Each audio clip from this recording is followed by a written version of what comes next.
Please subscribe and like the video before continuing. Parker Schnabel's path to wealth began with his grandfather John Schnabel's pursuit of gold. John became a millionaire in the early 1900s for his perseverance in the Klondike despite several challenges. Parker, inspired by his grandfather, began mining at age 5 and became a mining prodigy by 16. His wealth may surprise you. The story of the Schnabel and Klondike began in the early 1900s. John Schnabel, a young man, traveled north to pursue his gold dream.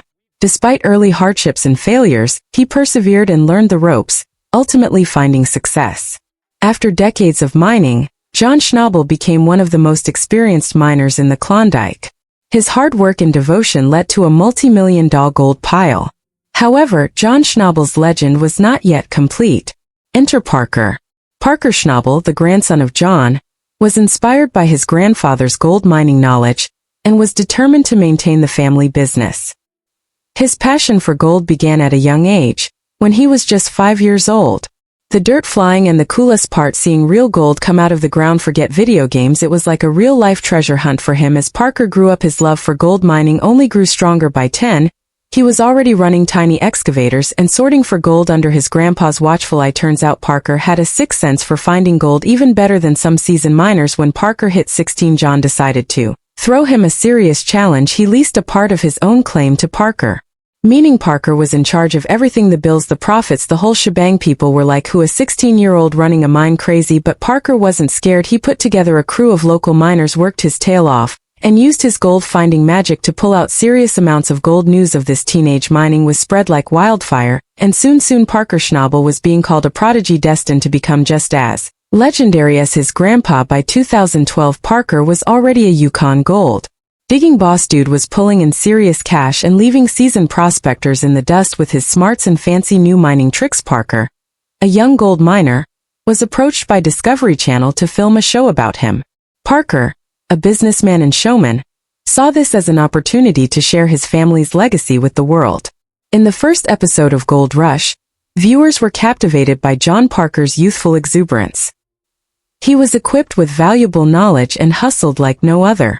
Gold Rush made Parker Schnabel a famous young gun in the gold mining industry, but he remained focused on his Porcupine Creek operation, adding more machines and a new team.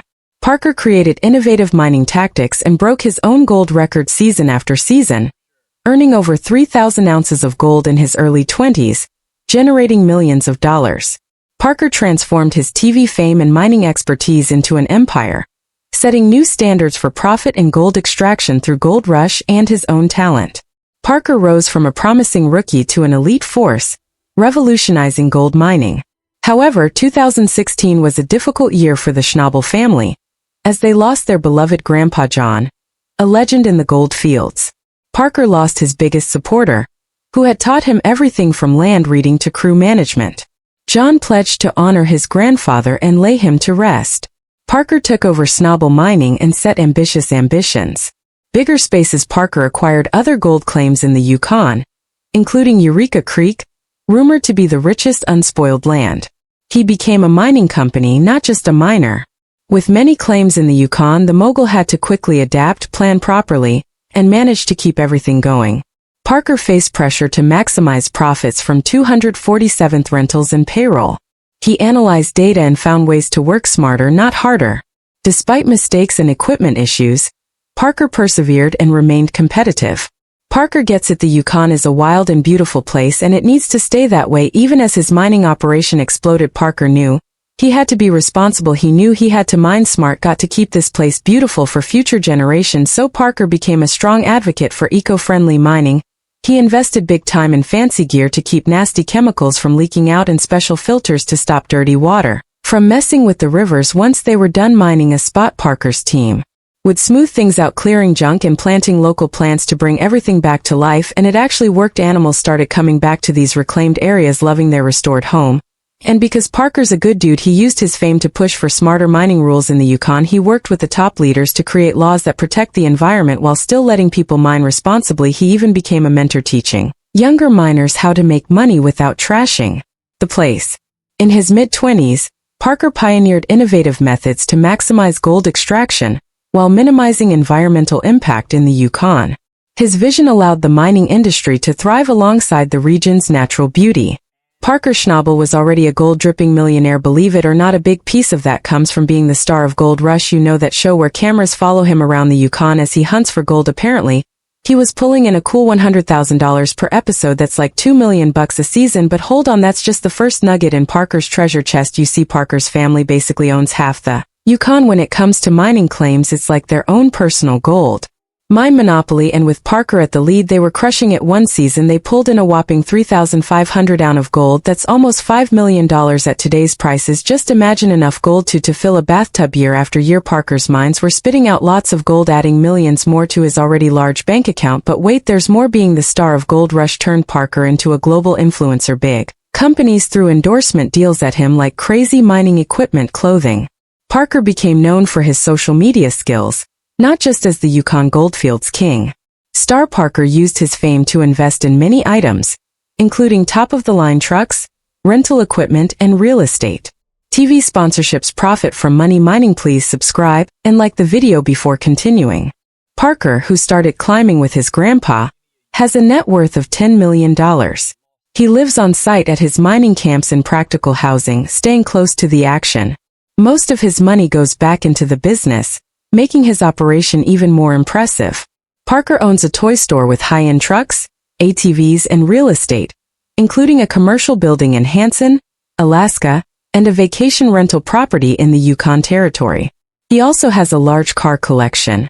This customer loves his car, which is both adventure-ready and high quality. He can endure a lot of dirt without complaint, and more. His fleet of trucks and heavy equipment ensures a smooth mining operation. Parker enjoys taking his fishing boat or jet off on global adventures during his free time. The choices are infinite. Parker cares for his team, treating them to luxury holidays and bonuses for their hard work. His compassion extends beyond himself. Beyond his team, he gives back to his Alaskan roots by donating a significant portion of his gold income to local organizations and animal shelters each season.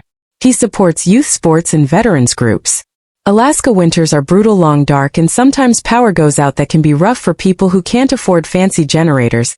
So when he's not mining, Parker rolls up his sleeves and volunteers his time to build affordable housing and deliver supplies to families and seniors who need a little extra help. However, Parker's not just keeping people warm and fed, he's also investing in Alaska's future. Get this, Parker even set up a scholarship fund at his old high school. He wants to help other young people get a head start in careers like mechanics or engineering, skills that are super valuable in Alaska. Basically, he's helping others and inspiring the next generation to chase their dreams just like he did. But gold's not everything for Parker, even though he's pretty damn good at finding it.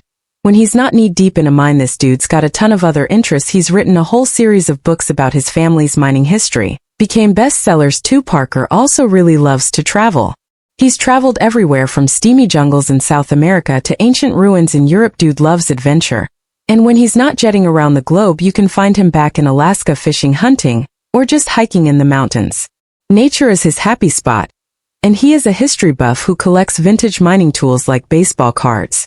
Hobbies help Parker maintain balance and stay grounded throughout hectic mining situations, preparing him for renewed success. Parker is approaching 30 and has a strong desire to mine gold globally, not only in the Yukon. British Columbia was the next station for the empire. Parker and his crew are exploring gem mines in the Northwest Territories, South America, Australia, and Africa, seeking more than simply gold. Parker and his team are developing innovative mining technology to mine gold more efficiently and sustainably. Parker is living his dream, but he is already planning for the future. His niece Amelia is also interested in mining, and Parker wants to keep it a family business. Parker, inspired by the elders, forged his own path and surpassed expectations. This Yukon gold mining titan isn't ready to slow down. Parker Schnabel's upcoming chapter promises to be tremendous.